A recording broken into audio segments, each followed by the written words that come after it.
Welcome back and thank you for joining A Shark's Perspective. Do your customers come back? Think of the brands you know or have worked with, especially now as prescription models continue to evolve and become more prevalent. Think of those brands who've seen customers go out the back door as quickly as they came in the front. For so many, it's become a real growth issue. But lately, what have you done for your customers that you normally wouldn't do? After all, the experience your brand gives has changed during the pandemic. It's focused us to rethink CX and customer service and the things your business needs to keep customers coming back again and again. Shep Hyken is a customer service and experience expert, the Chief Amazement Officer of Shepard Presentations, a New York Times and Wall Street Journal bestselling author, and member of the National Speakers Association Hall of Fame. And on this episode, we'll discuss customer service, customer experience, moments of magic, measurement, subscriptions, keeping customers coming back again and again, the experience of virtual presentations versus in-person, Pujols versus Musial, Starbucks, Disney, Bonnie Raitt, and a lot more. So let's tune in to a Chief Amazement Officer with your amazing Chief Shark Officer who always delivers a magical experience on this episode of A Shark's Perspective.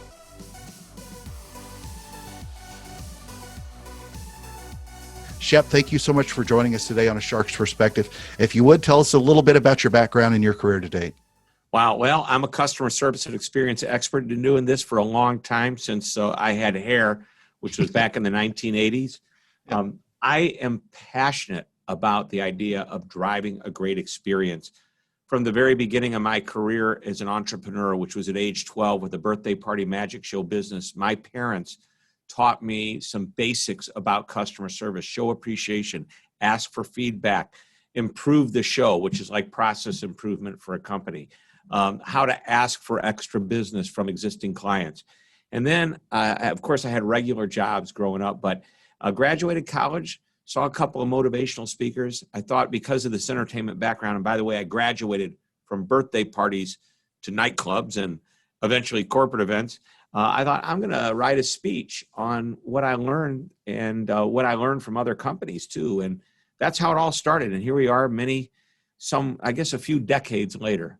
And been doing it for a while, written a few books, write a lot of articles. What else do you want to know? That's a little overgeneralized. You've written a New York Times bestseller. I mean, you've written multiple books. Talk about those kind of your babies of your experience. Yeah, well, the first book was titled Moments of Magic, and I took my speech, which is about how you manage the experience, and you've got three choices. You could have a moment of mediocrity, which is like average. You get a moment of misery, which is bad. It could be a complaint, but often it's just a bad overall experience. Or you can have a moment of magic, anything better than okay. And so I took that speech, I transcribed it, and I wrote my first book. And that book, gosh, I don't know, hundreds of thousands of copies sold over time. It's been around a while. And then wrote another book, The Loyal Customer, which is about this cab driver. And then The Cult of the Customer, which Wiley did, gosh, a long time ago. And then we just did a reboot on that. This year, we released it, the new edition. We got rid of all the old stats, put in some new ones, even got rid of a guy that we use as a great example. He's now in jail. We don't want to bring him up. By the way, I always have to put this disclaimer in all my books. I'm going to be sharing these examples from companies that may not be here by the time you read this book. And so I didn't even think about it. And by the way, the people that I mentioned, they might go to jail. So please don't. Well, that's a perfect transition, oddly enough. But, most people, I think today, I hope anyway, thankfully, are looking at experience and level of service under a different prism, like they're looking at everything else differently about their business. But, so much of it for so many years is just, unfortunately, has been baked in to where people got numb to bad experiences with brands. And we try to tell them all the best things to do. I mean, you're a noted expert in this field. But 2020 has opened up such an amazing opportunity to implement change. For those ones that really invested heavily in experience and service, where are you starting to see them reaping the benefits of that reward? Sure. The first thing is I believe the pandemic or any crisis, economic, 9/11 was the same thing, the recession in 2008, 9, and here we are in the 2020 with this pandemic. I think that it puts a magnifying glass on companies and it magnifies the good and the bad. The bad become real obvious and the good, they just seem to be, like even bigger and better. They know what to do, and they step up. The companies that seem to be most successful during these times are the ones that aren't afraid to properly invest or keep spending in the places they need to keep spending. I'll give you an example of the opposite. A friend of mine has several hotels. His occupancy rates went from high 80% down to under 20%. So obviously he had to start cutting. And one of the areas he cut, probably more than he should have, was the housekeeping area. And I said to him, in good times or bad, a dirty room is a dirty room. They're never coming back. Don't cut short where it's going to be obvious. And when times are tough, I suggest to my clients, if you're going to cut, don't let the customer see where you cut. Find other ways to save money. And there are plenty of ways that you can cut here and there without even touching the experience. So that's number one. Number two, you see companies becoming aggressive. And I say in aggressive in a good way. In other words, they see there's this hole that opened up for marketing and advertising dollars, for example. I talk, one of my clients is a major TV network, and we talk specifically about the people they're laying off or not laying off because of their ability to fill airtime. Well, guess what? If businesses are shutting down, they're not going to advertise. But that doesn't mean they can't still be out there in the marketplace somehow, some way. Mm-hmm. I just did an article last week in Forbes. I talked about a restaurateur, very, very high-end restaurateur in New York City, Danielle Boulud. And Danielle went from this fancy high-end restaurant where it's elegant, to saying, okay, well, first of all, had to shut down altogether because of COVID-19. Sure. So instead of disappearing off the face of the earth, he goes and he starts cooking meals for the poor. He moves from cooking meals for the elite rich to the ultra poor and meals, and he helps them. And by the way, the press rolls in on this. You've got pictures of him working in these places. And you know what else he's doing? He's getting people to either volunteer, or people that have lost their jobs, he's employing them to come and help. So he's staying in front of the public. What a great example. Didn't advertise his business, but he made a mark for himself. He had to, I don't like using the word pivot anymore. I'm guilty of using the word pivot early on in the pandemic. When you pivot, you turn your back on something. When you're flexible, you're willing to look around, right? And see what's there without losing sight of what's behind you. So one of the things he did was he moved his restaurant outside. He moved the elegance of inside into the raw, outdoor, serve you on the street environment, okay? That's another thing. Another thing he did, he considered every option. He, by the way, it was really cool. Curbside service in his world means chauffeur-driven limousines and Bentleys and Rolls Royces pull up, and the customers sit in the back and they get their food brought to them and they eat it, and then they expect it to be taken away. They don't go home; they eat it right there. It's kind of like put the tray on the table or on the window. But he's even considering a food truck. You know, he can't cook everything on a food truck, but he can cook what travels well and travel around. And so here's the thought process here. I don't care what business you're in. And I ended the article by saying, this is a metaphor for any business. Take a look at what he did and just apply the example without the restaurant part of it to your business. What do you think contributes, though, to that lack of innovation beforehand? What's the hurdle if it's not necessarily cost? Fear. Fear? Fear.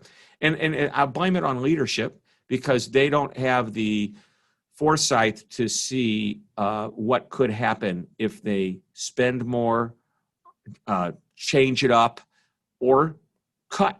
And by the way, I'm okay with cutting if you're cutting in the right place for the right time. And I will also say, and this is an interesting way of putting it, somebody once said, religion is for those that can afford it.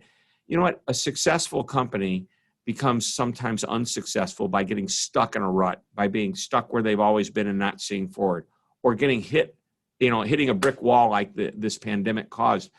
But good leadership can see what's on the other side of that wall. They're I would say, conservatively optimistic, or realistically optimistic is the way I like to put it. We're going to be back to days of normalcy. None of this isn't a new normal. This is so freaking abnormal. It's crazy.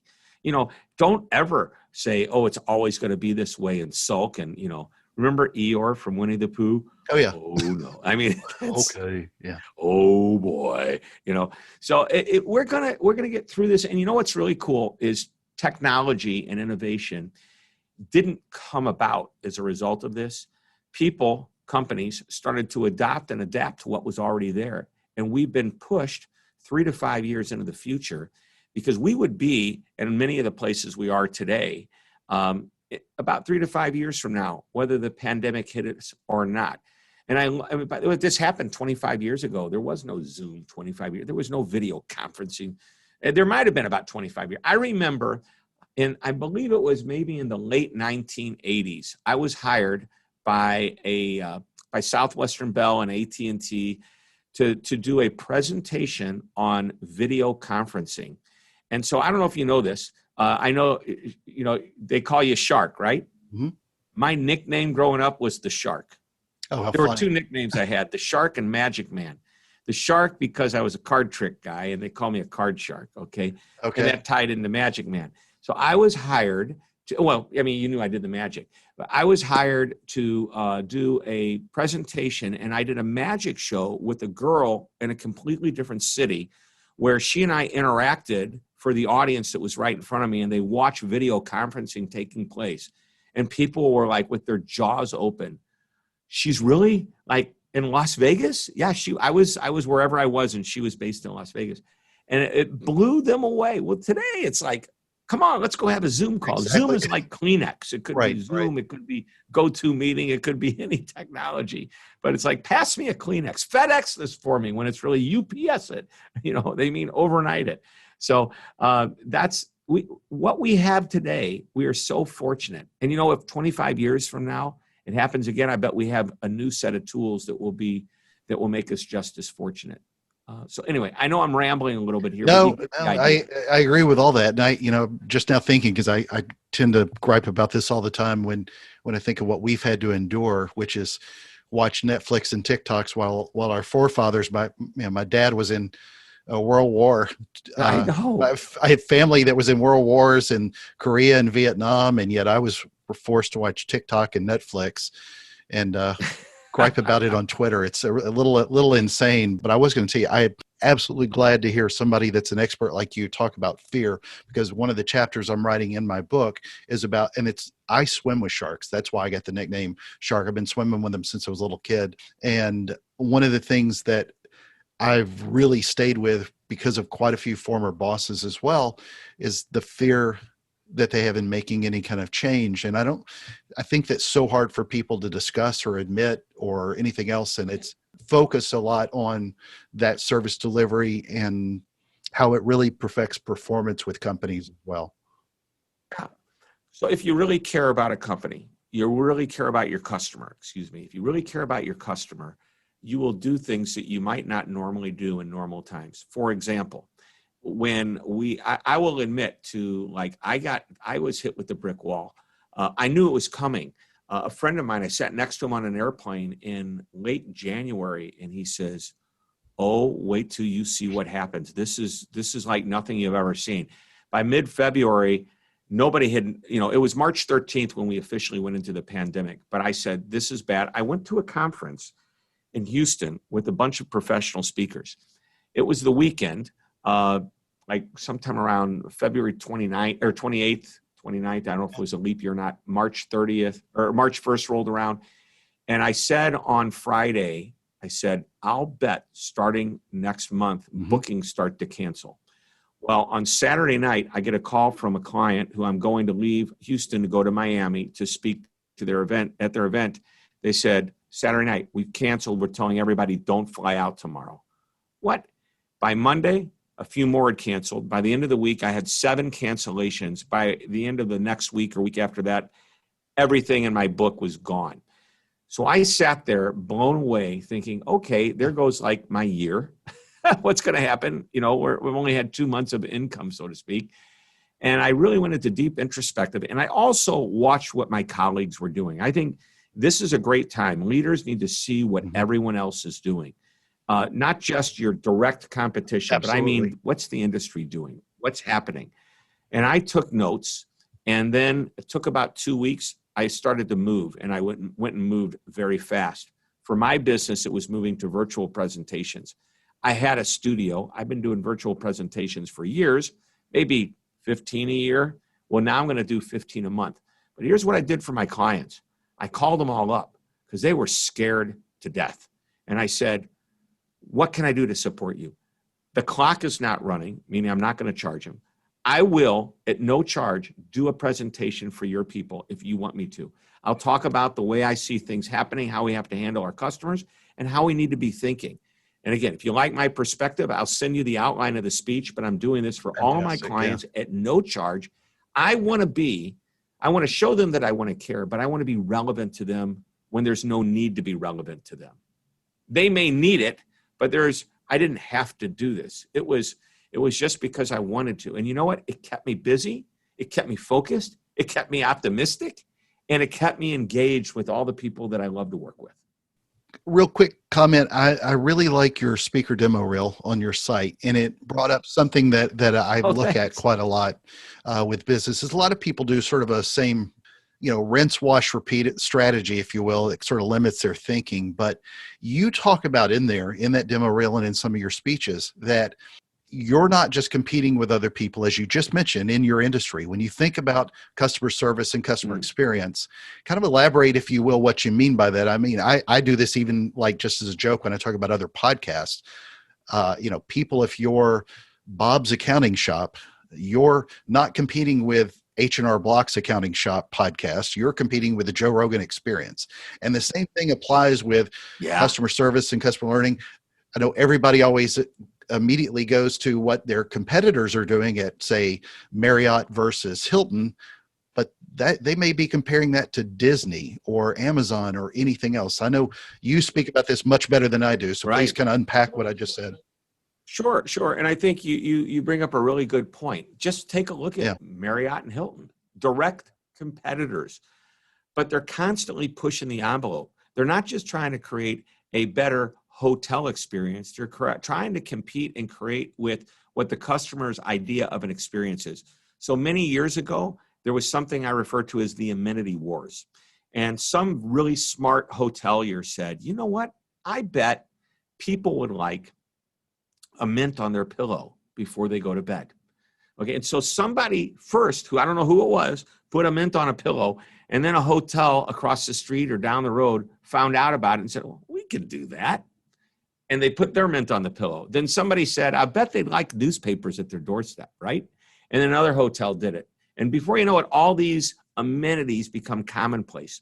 So now what happens is you take a look, and I believe it was, I don't want to be wrong, it could have been Hilton or it could have been Marriott, one of the Starwoods. Somebody came up with keyless entry, okay, using your cell phone. Somebody came up with check-in where you bypass the front desk.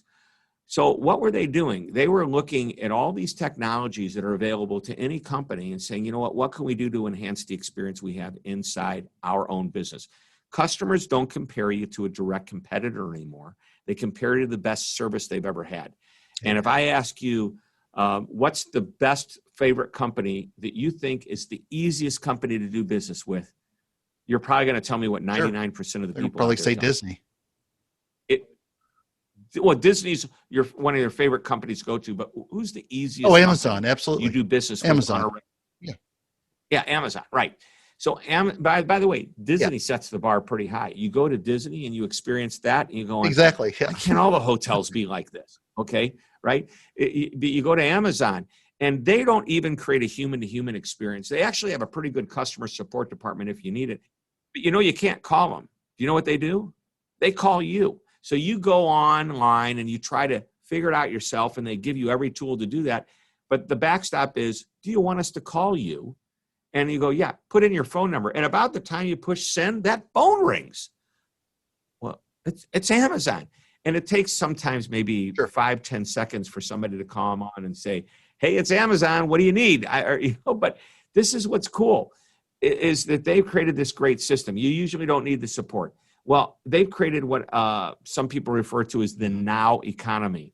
I want it now. Well, really, I'm going to get it in 2 hours or less. Right. Now, an hour or less, right? Yeah. I want it by tomorrow. When I was a kid, I would go on and I would, well, even in the beginning of my speaking career, as I'm traveling around, there was this company called Kluge, Kluge. They sold luggage. Now, the type of luggage they sold was like a shoulder bag where you can put your suits. They folded in half. It kept things from wrinkling, had the compartment for shoes, your toiletries, etc., shirts. And this was an amazing piece of luggage with like 94 pockets. And they said, unbelievably fast delivery, 4 to 6 weeks. And you know what? It comes in 3 weeks. Exactly. And you go, wow, these guys are amazing. Okay. Well, you know what's happened since then. I mean, now we get it in 1 hour, and so we've created this expectation, the now expectation, the impatient expectation, where customers don't have tolerance for waiting around anymore. If they call you and you put them on hold for 10 minutes, they're not happy. Think about it. There needs to be a technology built in, and by the way, it's available and it's not expensive, that says your hold time is 10 minutes or 30 minutes, and you don't have to wait. If you want to wait, fine. But if you want to, type in your number, we'll call you back so you can go do something else. Or give us another time, type that time in on the keypad, and we'll call you back at that time. There's no reason any company can't do that. Why my cable TV provider didn't have that available to me, and after COVID-19 hits and I'm struggling because my internet's got problems, because everybody in the world is using up bandwidth in the area, my hold time was so long that the customer support department closed and said, I've had that happen before. An hour and a half. Must be the same cable crazy. Company. So anyway, hopefully they've got that fixed, because that's just not cool. Well, one of the things, as somebody who's driven a lot of performance in my career with driving a lot of new customers as well, I know very often we think of customer service and customer experience within current customers and how to keep them, amaze them, retain them. But as a marketer, it's such an important tool to be able, for Amazon or Disney or for anybody, to be able to just sell service and experience. And it pays itself off in so many different ways. And I'm kind of, exactly. So I'd love for you to kind of elaborate on that as to how powerful a tool you've seen it become. Because look, if you were going to start a company today, you could do it with a new widget and spend, I'm a big fan of advertising. You can spend tens of millions, like most people, advertising to push a widget. But what will push itself is experience. Yeah, and you push it because other people will talk about you. There's an old Bonnie Raitt song. If you know who Bonnie Raitt is. Let's give you something to talk about. Yeah. Talk about love, love, love. But no, talk about experience, experience, experience. Morton's, the steakhouse, they're all over the world, right? Now they're owned by Landry's. But back in the day when there was, Arnie Morton started Morton Steakhouse, and they never advertised on radio and TV and traditional media advertising or the newspaper. You know what they did? I'm friends with Tom Baldwin, the former CEO of Morton's, and he says, our advertising is our customer.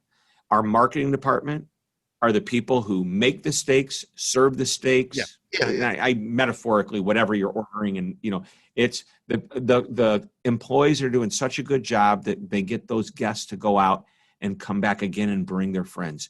That's how they market and advertise. And I find that to just be, and by the way, they do use free social media, of course, and they have somebody that manages that, but they don't do the traditional advertising because they don't have to. They figured out a way to give people something to talk about. And I think that's a really good place. You should promote properly. I'm not saying you shouldn't do any of the other traditional media or even some of the alternative channels of media to market yourself. But at the end of the day, if you're really good at marketing and you don't create the experience, customers not going to come back anyway. You talk about a book that you're writing. I'll give you a hint about the book I'm writing. It'll be out next September. It's basically almost ready to go to final edits right now, but it's about getting customers to come back again and again. And that's all it is, because at the end of it all, that's the measurement that matters. You can measure customer satisfaction, the willingness to promote the NPS score, net promoter score, where, would you be willing to recommend us? Those are great as far as scales of 1 to 10 or 0 to 10 or whatever. But you want to know what I want to measure? Behavior. Does the customer come back? And then I want to find out why they're coming back. Why are they a repeat customer? Are they a repeat customer because we're just convenient? We should talk about convenience in a moment. Or are they a repeat customer because they love us and they're loyal to us? There's a big difference. By the way, I'll take either one, but the indifferent customer that comes back has really a minimal impact on the bottom line compared to the loyal customer that comes back. I just, for my show, Amazing Business Radio, interviewed a gentleman from Gallup, and I can't wait to buy these books that I don't have in my library. One of them is called Human Sigma. You know, it's like Six Sigma is about eliminating errors. Human Sigma is the discrepancy between the relationship that you could have with a brand and the one you do have. And you want to get the best connection, because that emotional connection will drive more dollars per interaction. By the way, stay away from that word transaction unless you don't plan on seeing that customer again. An interaction is about an ongoing series of things. So a couple of things. I know I want to talk about convenience in a moment because it kind of tied to something we talked about earlier. But when it comes to loyalty, it's not about a lifetime. I'm going to break it down real simply. It's about the next time. That's it. What am I doing right now to make sure that that customer wants to come back the next time they need what I sell? I want to make sure I give them that experience, because that's the only way they're coming back, ideally, for sure, again and again and again. One of the things we talked about sort of setting the bar, and I wanted to kind of bring this up because a friend of mine asked me to ask you this as well. What's a customer service myth or imperative that you've heard that you'd like to bust open to get people to not think that way? Oh, wow. Well, just what we were talking about, taking a look at your typical metrics. Yeah. They don't measure behavior. I know you were talking about my demo video, and I talk about, the best metric that you should be looking at is, does the customer come back? Not whether they were happy. I love it that they're happy. So we'll keep making them happy, but do they ever come back? Isn't that more important? So if you're not measuring your customer retention rates and your repeat business, and the difference between repeat loyal customers and just repeat because it's convenient customers, I think you're making mistakes. So that's one, I guess, if there's a myth to bust, it's the metrics myth. You can't manage what you don't measure, but make sure you're measuring the right things. With so much influx with budgets, I mean, obviously the pandemic has shifted the way people look at marketing and sales and advertising and customer service and everything else within their business. But people that are fighting for customers, we're having a tough enough time fighting for those customers during good times. But they could come from different teams, and different teams could win those conversations. My question is, how should you go about fighting for your customers? Because we so often see things that are sacrificed in lieu of servicing our customers. You brought it up earlier, whether or not you pour more money into marketing or sales or advertising. But what's the advice you would give to a team internally as to fight for these changes in customer service and customer experience that we see needed so often today? Right. Well, if you're fighting for them, there's already a problem. Yeah. Okay? So, good point. I think I'm not sure I've got this right, but I want to make sure I understand. I think the question you're asking me is, if I'm one of these people who are in the front line, I'm in the trenches, I'm dealing with customers, and I'm trying to get my leadership to give me the tools that I need, what's the best way to go about it? And the way to do it is with numbers, because this is what leaders really like. They like to look at numbers. Here we are back to metrics. So number one, if you can prove that giving me the right tool, investing in more people, investing in the right technology, whatever it is going to increase satisfaction scores, I'm listening. Number two, what does an increase in a satisfaction score mean? If I can look at NPS and I can move that by 10 or 15% or 5 points, however you want to measure it, what is that going to mean to my bottom line? What does it mean if I could retain more customers? There are some great stats. Unfortunately, there's nothing brand new out there, but the loyalty effect that was written back in the 90s by folks over at Bain & Company, Fred Reichheld and his team, they talked about a 5% increase in loyalty is the equivalent of X number of dollars, or an increase in an average business. And you look at that, you go, holy cow. Well, I think the reason we don't have the most recent stats and facts is because they're all the same. It proves it over and over again. So here I am. The point I want to make is you go to leadership with the numbers to back it up. And when you tell them we get our customers to come back, what does that repeat customer mean different than a one-time customer? Repeat customers spend more. I wish I could share with you the stats and facts the gentleman from Gallup shared with me today, but he said a person that is a repeat customer who's loyal to you is worth 23% more than a customer that's just neutral. That still may come back, but they have no emotion invested in you whatsoever. So I think that's a really crucial piece of it. That's fair. Coming to them with the numbers. And you did a much better way of articulating the question than I did. I hope that's the question you wanted to ask. Yeah, it is. It is. So I'd like to ask you a question. Give me a couple of ways that we can amaze our customers today, whether it's B2B or B2C, either one. Yep. So I told you I wanted to talk about convenience. And here's the opportunity. Did I set this one up on the tee perfectly? Yeah, it was perfect. Well, I was kind of hoping we get back to it because I said, I'm going to talk about that in a minute. So here we are. 6 convenience principles I identified. I wrote about this in a book that came out about 2 years ago titled The Convenience Revolution. And I was asked, why do I love writing about companies that I write about, talking about them? And I mean, I love Amazon. I know that's overused, Amazon and Zappos, owned by Amazon. But Nordstrom, the Ritz-Carlton, they're wonderful examples because we can all relate to them. But one of the reasons people love certain companies is because they're just easy to do business with. And when I started to look at all the different ways these companies were easy, and I looked at hundreds of companies. If you'd have seen my wall, I had these Post-it pads covering my wall with all these different companies and case studies and bullet points written real small on why they're convenient. And really, I brought it down to 6 convenience strategies or principles.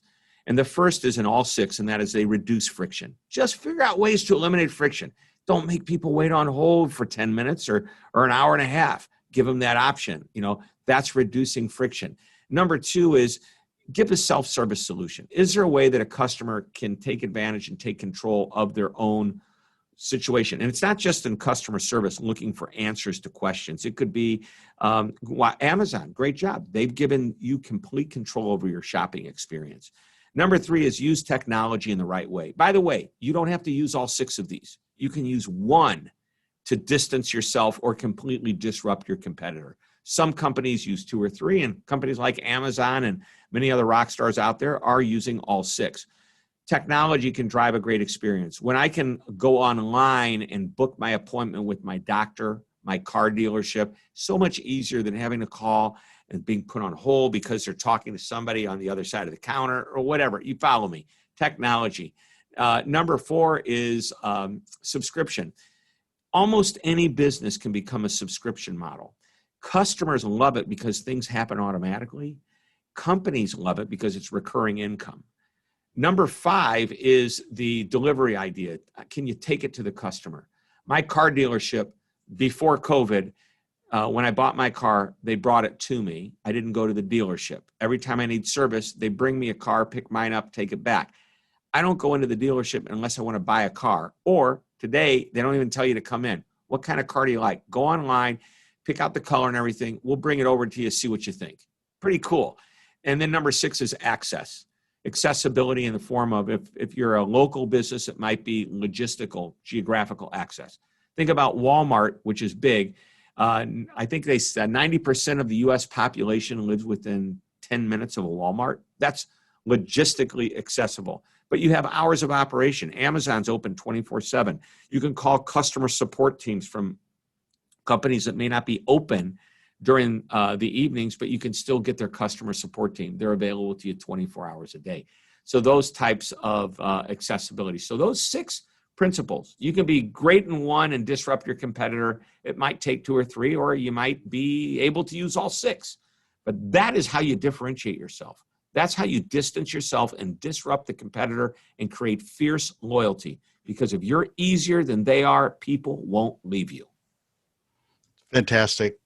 Well, just as a speaker as well, I'd love to hear your viewpoints before we go towards the close on how you're looking at the Zoom experience of speaking versus being on a stage. How much are you looking forward to being back? Wow. So I love what I do, and I've been doing this on stage for many years. I do about 40 to 50 paid presentations every year now. I've done as many as 180 something in one year. Gosh. Yeah, my wife said, "You're never home. You're going to Yeah. come home, and we're not going to be home one day. Keep Right. that in Right. mind." Yeah. Okay. She scared me. So guess what? I then usually you say, I'm going to be a guy stuck in the 80s. Well, that meant 80 presentations a year. Still too many. Anyway, I've been doing online presentations for many years, but I only did about maybe 15 a year. Sometimes 2 or 3 a month, sometimes 1 a month. Now I'm doing 3 to 5 a week, every week. Do I enjoy it as much? I'm getting used to it, and I think that's what it takes. The muscles to stay focused are far different than if you're looking out at an audience, hearing the laughter, feeding off the energy. But I'll tell you, if this is how I have to spend the rest of my life, I kind of enjoy it too. Yeah, no. It's one of those things, though. And as a speaker, I'm sure you appreciate this as well. As somebody who values the level of service we give to our own customers, I always worry: am I giving enough service to them? Because the delivery is just different. It's different It's from so different. seeing somebody in person and having a conversation afterwards with the team that asks questions. Right. So I won't tell you the name of the speaker. I so feel bad for him because this is one of the most successful guys in the business. And he says, I'm not doing this Zoom thing. No way. I'm not touching it. I'm on stage or I'm not. You know what? I think he thought this thing was going to be over in 3 months. He's still not doing it, to my knowledge. And I think that is so short-sighted. You know what? You need to do it because not just for yourself to make a living, your clients need you. Exactly. You've got this information. If the only way they can get it is this way, and I've tried to do what I can to create a better experience. We use multiple cameras. I have a team that helps me with my video production to make sure that the client gets the best experience virtually. And I will tell you today, I've decided, and I've tried to convince my clients, they say, Shep, we want you to do a 40-minute speech. I go, can I make a suggestion? I'll do a shorter speech, but even better is no speech at all. Let's just figure out what I'm going to talk about anyway. And let's have you ask me questions to tee up the concepts. And then let's get off this. I'm going to talk to you for 3 minutes or 5 minutes on this idea and then move on. Let's drill down to how it applies to you. It's like a fireside chat. And I promise you, I can still be entertaining and engaging and make people laugh. I mean, you and I are talking good energy. You're smiling. I know this is an audio podcast, but you hear that we're having fun, right? Oh, absolutely. Yeah. So we can get that same energy through video and even audio. And I convince my clients often that the best route to go is the fireside chat. And by the way, it takes even more preparation to do that than it does to do my normal speech. Because I've got to learn more about your company, because I don't want you to ask me a question about your company or industry that I can't answer. That means I'm going to spend more time talking to you about what I need to know. I'm going to ask to speak to your customers. I may even talk to 2 or 3 of your executives or other stakeholders in the company, employees. And I just want to be so prepared. By the way, that's fun. I get to learn more than I've ever learned before about your business. And if that happens, I'm going to be more valuable to you. And you know what that might mean? More business down the road. Absolutely. But I do it because it's the right thing to do to begin with. Right. And there's nothing wrong with forcing speakers to rethink that level of service and experience they bring to audiences as well. Make it more, again, it's making it more about them instead of us, which is what it should be. One of the greatest speakers of all time. Old guy, passed away a number of years ago. God, I don't know how many speeches he did. They were the exact same speech. And his philosophy is, it was easier to get a new audience than it was to get a new speech. Yeah, that's funny. Frankly, I would consider that like being in prison, having to do the same presentation over and over and over again. I love my taxi cab driver story that I tell, but man, if I don't have to tell it, that's a good day. Agreed. Well, Shep, I ask this of all my guests, and I must ask you, since you're on a shark's perspective, not sure if you have one, but what is your favorite kind of shark and why? Well, you know what? I like the great white, mostly because he's great. I don't know why they call him the white shark. He's kind of the gray shark.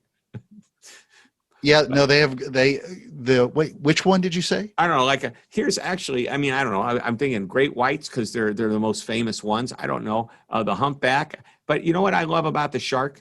Not all sharks, but I like the species of sharks that are forced to keep moving, because that's me. That's one of my favorite thoughts is I'm like a shark. And that's why you're going to see me keep moving. I'm always doing something. I'm trying to stay on the cutting edge. I'm always writing something new. I'm always learning something new, because like a shark, if I don't, it's over, at least for me. Yeah. I used to say keep swimming all the time until Dory messed up my line and made it more famous in Nemo movies. So What did Dory say? she said, I got to keep swimming, just keep swimming. So that was her. That was Ellen DeGeneres Ah, in Finding Nemo. But Shep, it's that special time I show. Are you ready for the 5 most interesting, important questions that you're going to be asked? I can't wait. I hope I can answer Right. them. You're in St. Louis. So if you had a ticket to see one of these in their prime day, Stan Musial or Albert Pujols? Stan Musial. Used to love the old Busch Stadium. I mean, New I've Busch met Stadium's both nice, of them. but yeah. But you want to know what's cool about Stan Musial? Yeah. Real guy. Not that Real Albert guy. isn't. Albert's charitable. I mean, Albert's a wonderful man. Stan Musial plays harmonica, or did play. He just passed away a few years ago. Played harmonica. By the way, I got an Albert Pujols signed ball and a Stan Musial signed ball in my collection behind. Fantastic. Yeah. All right. Number 2 for a not former magician, but magician, David Copperfield or David Blaine? David Copperfield. Agreed. One of the best shows I've seen multiple times in my life, and it's I shocking. love David Blaine too. David, I'm sorry, David Blaine, if you're watching this, you're getting mad at me. I just, hey, I like the big illusions. They're beautiful. They're sexy. They're romantic. And then I also love the close-up. But with David Blaine, I love his raw talent. And with Copperfield, I love his perfection and what he tries to do on stage. It's truly masterful. All right, let's talk a little bit about service and experience. I'm going to get you to pick one on number 3, Disney or Amazon? Who? Oh, man. I'm going to go with Amazon against my better. I know you're going to go with Disney, but I'm going to go with Amazon. I haven't been to Disney in a very long time. I would say Amazon. I've been to Disney theme parks more than 50 times. I love Disney. Gosh.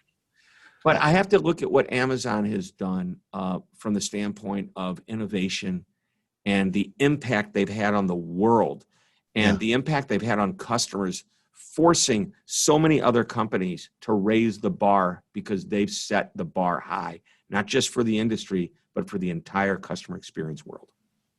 Agreed. I'm starting to give a little bit of a nod though to Disney because their digital experience, especially now with Disney Plus, has actually been better than Amazon Prime. Prime sort of looked like it was going to take off, and then Netflix took over and Amazon just delivered packages, and I'm completely okay with that. But Disney Plus is pretty decent. Yeah, but what you don't realize is much in the world of sales as Amazon, so much of their profit does not come from what you and I know. It comes from their cloud and companies using their cloud service. Cloud computing, absolutely. I mean, their innovation and their ability to widen. I mean, Disney went from a theme park to multiple theme parks to resorts, to the TV, all that.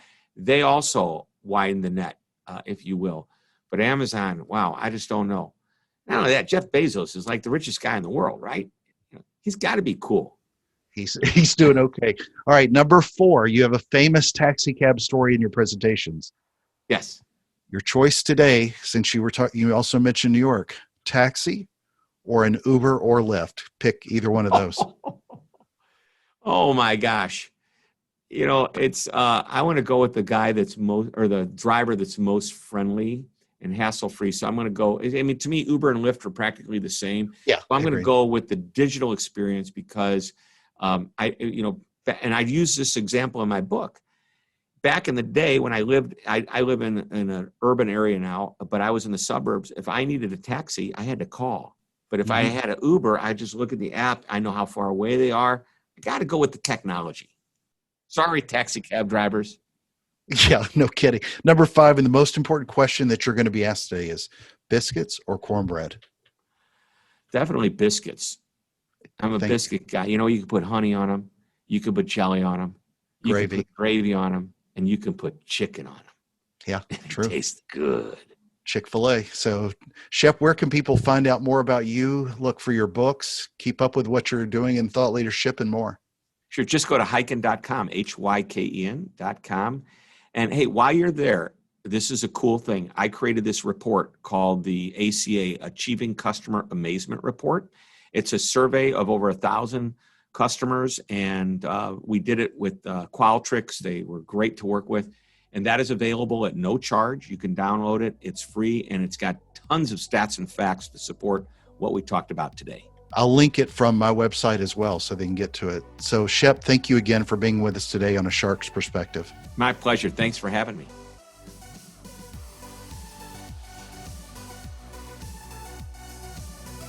So there was my conversation with Shep Hyken, a customer service and experience expert, the Chief Amazement Officer of Shepard Presentations, a New York Times and Wall Street Journal bestselling author, and member of the National Speakers Association Hall of Fame. Let's take a look at 3 key takeaways from my conversation with him. First, your experience is not competing with just your competitors. I mentioned this earlier just in a comparison of podcasts. When I try to grab somebody's ear time, I'm not just creating a podcast to compete with other podcasts focused in marketing and business. I'm also trying to compete with the Joe Rogan Experience and true crime dramas and things like that to really stand out. Great brands are not just raising the level of expectation for their brand, they're raising it across all businesses today. Everyone's comparing you to Disney or Amazon. Fair or not, that's where the expectations are. As Shep said, and I quote, customers don't compare you to a direct competitor anymore. They compare you to the best service you've ever had. It doesn't matter if you're doing a podcast, creating an app, having something delivered, etc. Just as an example, remember that if you're a local business, then people aren't comparing you to other local businesses only with a poor or favorable reputation. They're wanting the same kind of experience and service and convenience that other, much larger brands are known to deliver. It may feel unfair, but it's the world we're in today. So you've got to step it up to deliver the unique kind of service that your business and brand can deliver. Second, we hear about smart brands investing in marketing when times are low, not cutting back. The same applies, but even more so with experience. The brands who are doing it well properly invest and keep spending where they need to be spending. As Shep said with a hotel example, in good times or bad, a dirty room is a dirty room. You should already know this, but if you're going to cut costs, especially when it's understandable during times like these, just don't cut where customers will see it or where they'll experience it. Third, I'm paraphrasing, but as he said with brands, the experience, the emotion that you're wanting and needing to create with customers, then, and I'll quote, I want to be relevant to them when there's no need to be relevant to them. That's a great quote, and that's not easy for many brands to do. Got a question? Send me an email to kenneth@asharksperspective.com. Thank you again for the privilege of your time. Let's work on some better service and experience for your customers so we don't have to focus only on the churn and the burn. And join us on the next episode of A Shark's Perspective.